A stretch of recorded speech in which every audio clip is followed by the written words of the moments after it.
Khanapur live news पोर्टलमध्ये स्वागत। मी पिराजी कुराडे, पत्रकार तथा चापगाव सरकारी हायर प्राथमिक मराठी शाळेचा माजी विद्यार्थी।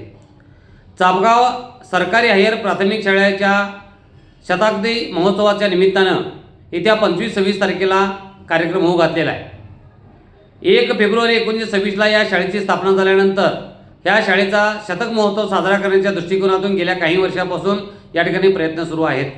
शाळेच्या इमारतीच्या दुरुस्तीपासून शाळेच्या शतक महोत्सव वर्षातील विविध उपक्रमांसंदर्भात काही ध्येय धोरणं मांडण्यात आली आणि ती कटाक्षानं मार्गी देखील लागली।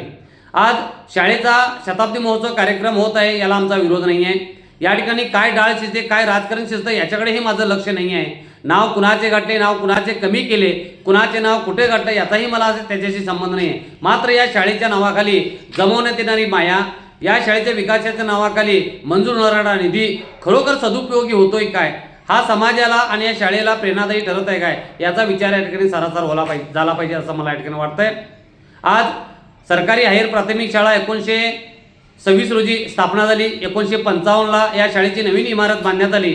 या शाळेच्या 6 भक्कम खोल्या होत्या, दगडी इमारत आहे। या भक्कम खोल्याची जुनी कौले त्याचप्रमाणे जुनी लाकडे या ठिकाणी काढण्यात आली।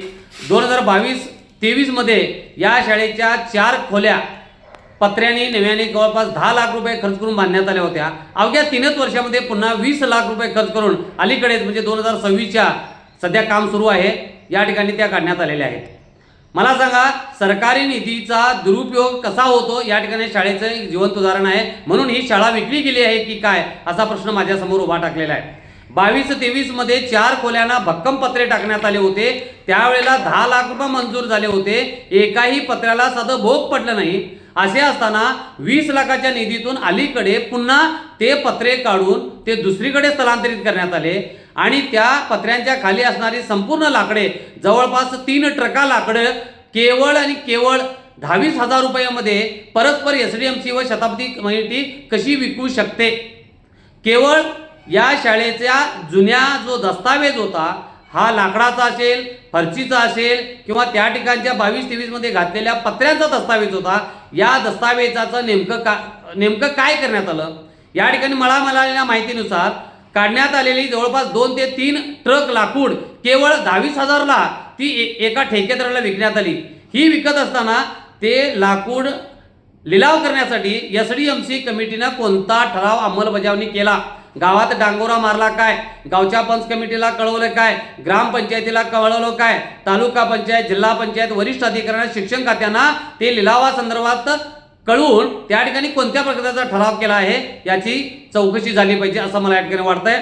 त्याचप्रमाणे 3 वर्षापूर्वी घालण्यात आलेले चांगले जवळपास 70 ते 80 3 फुटी 20 फुटाचे पत्रे त्या ठिकाणी आहेत। ते पत्रे कोणत्या ठिकाणी सदुपयोग करण्यात आलेले आहेत की कोणाच्या घरी नेऊन ठेवण्यात आलेत याचाही विचार होणं आवश्यक आहे।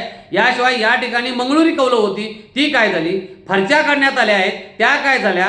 शिवाय गेल्या 7-8 वर्षामध्ये 8 ते 10 संगणक या शाळेला मंजूर झाले होते। आजपर्यंत शिक्षकांनी त्या शाळेतील एकही संगणक या ठिकाणी व्यवस्थित ठेवलेलं नाही आणि पुन्हा आज कल्पवृक्ष फाउंडेशनच्या माध्यमातून 10 ते 12 त्या ठिकाणी कॅम्प्युटर्स दिले जात आहेत। हे कॅम्प्युटर्स देखील अशाच पद्धतीनं वाळवी खात राहतील का, या ठिकाणी येणारे शिक्षक असतील, शाळा व्यवस्थापन कमिटी असेल, या संदर्भात योग्य नियोजन करत आहे का याचाही विचार होणं गरजेचं आहे। याचबरोबर याच शाळेच्या प्रांगणात 2 कन्नड आणि मराठी अशा 2 शाळा आहेत। दोन्ही शाळांना हायटेक संडास यापूर्वी मंजूर झाले आहेत। कमीत कमी 8.5 लाख रुपये खर्च करून 2 शाळांना या ठिकाणी ग्रामपंचायतीनं मागील वर्षी संडास बांधलेले आहेत।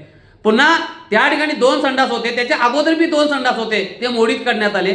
शिवाय पुन्हा कल्पवृक्ष फाउंडेशनच्या माध्यमातून या ठिकाणी पुन्हा अनेक हायटेक संडास मंजूर करण्यात येणार आहे। चांगली गोष्ट आहे। या ठिकाणी हे सगळे उपक्रम राबवताना शाळेच्या मैदानात जागा आहे का, दोन्ही शाळांना शिकण्यासाठी मुलांना मुबलक अशा ठिकाणचं मैदान आहे का, या शाळेच्या परिसराच्या विकासासाठी योग्य अशा पद्धतीची नियोजनबद्धता या ठिकाणी SDMCने केली आहे का याचा सारासार विचार होणं काळाची गरज आहे। आज शताब्दी महोत्सव कमिटीच्या वतीने कार्यक्रम करतात, आज लाखोची माया जमवली जात आहे, हे खरं आहे। आज जवळपास 8 ते 10 लाख रुपयाचा निधी जमला असेल, कारण का माझी विद्यार्थ्यांनी या ठिकाणी आपुलकीने माझी शाळा म्हणून या ठिकाणी देणग्याही दिल्या असतील। पण या ठिकाणी जी शतक महोत्सव कमिटी आहे, जी शताब्दी महोत्सव कमिटी आहे, तुम्ही या शाळेसाठी किती निधी मंजूर केला आहे, तुम्ही स्वतःहून किती निधी या ठिकाणी घातलाय याचा पहिल्यांदा खुलासा करा।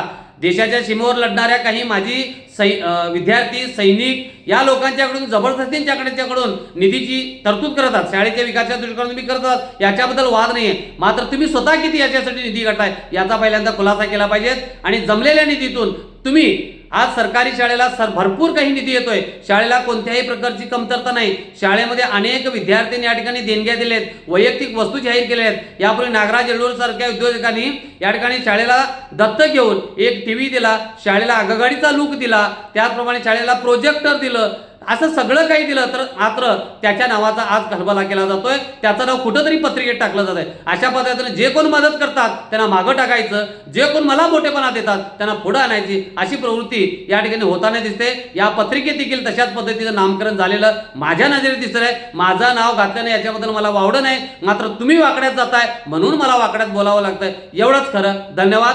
आणि शिवाय या शाळेच्या गेल्या 5-6 वर्षामध्ये विकासात्मक झालेल्या कामाचा लेखाजोखा घेऊन मी संबंधित तालुका पंचायत, जिल्हा पंचायत, BO कार्यालयाकडे रीतसर करून या कामकाजाची चौकशी व्हावी. शिवाय 20 ते 25 लाखाच्या निधीतून सध्याच्या या शाळेचा जे काम चालू आहे याचा आराखडा घेण्याच्या दृष्टीने माझे प्रयत्न सुरू आहेत. या आराखड्यानुसार या शाळेचं काम झालं आहे का?